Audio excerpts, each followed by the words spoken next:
RTS Info, Philippe Nanzer. 5 jours après le passage à tabac par des policiers d'un producteur de musique de race noire dans son studio d'enregistrement parisien, un 4e policier a été suspendu de ses fonctions aujourd'hui, selon une source proche du dossier. Arrivant en renfort, ce policier est accusé d'avoir lancé une grenade lacrymogène dans le studio de musique où a eu lieu la violente interpellation. Ce soir, dans le journal de 20h de France 2, le ministre français de l'Intérieur, Gérald Darmanin, a annoncé qu'il demanderait la révocation des policiers mis en cause dans cette affaire. La Cour suprême américaine interdit au gouverneur de l'État de New York d'imposer des restrictions aux lieux de culte en raison de l'épidémie de coronavirus. Le gouverneur Andrew Cuomo avait limité à 10 le nombre de personnes pouvant se réunir dans des lieux de culte dans les zones rouges où le virus circule beaucoup. La Cour s'exprimait sur 2 demandes du diocèse catholique romain de Brooklyn ainsi que de 2 synagogues.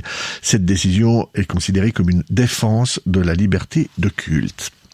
En Argentine, la veillée funèbre autour de la dépouille de Diego Maradona s'est terminée dans la confusion ce soir à Buenos Aires avant le départ du cercueil vers le cimetière où la star du football argentin décédée hier sera enterrée. Selon une source gouvernementale, des incidents ont éclaté dans le palais présidentiel où était organisée la chapelle ardente ainsi que dans les rues adjacentes.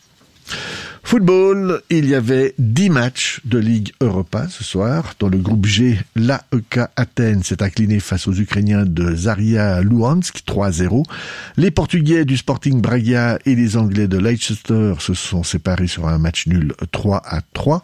Dans le groupe H, Lille et l'AC Milan ont fait match nul 1-1. Les Tchèques de Sparta Prague ont battu les Écossais du Celtic 4-1. Dans le groupe I, les Azéris du Karabakh se sont inclinés face aux Turcs de Sivasspor 3-2. Le Maccabi Tel Aviv et les Espagnols de Villarreal se sont séparés sur le score nul de 1-1.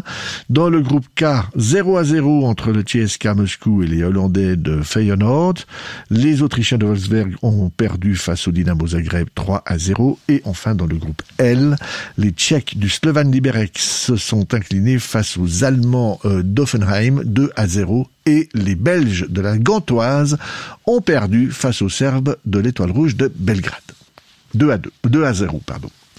Météo, une fois de plus, la journée va commencer avec un stratus sur le plateau demain, avec une limite supérieure qui avoisinera les 800 à 900 mètres. Cette couche ne se dissipera que partiellement dans la journée et ailleurs, eh bien, le temps sera ensoleillé, hormis peut-être quelques passages de nuages élevés sur les franches montagnes et la joie. Côté température, en pleine et au meilleur de la journée, il fera au maximum 6 degrés sous le stratus et tout au plus 9 degrés dans les endroits dégagés. Du 12 au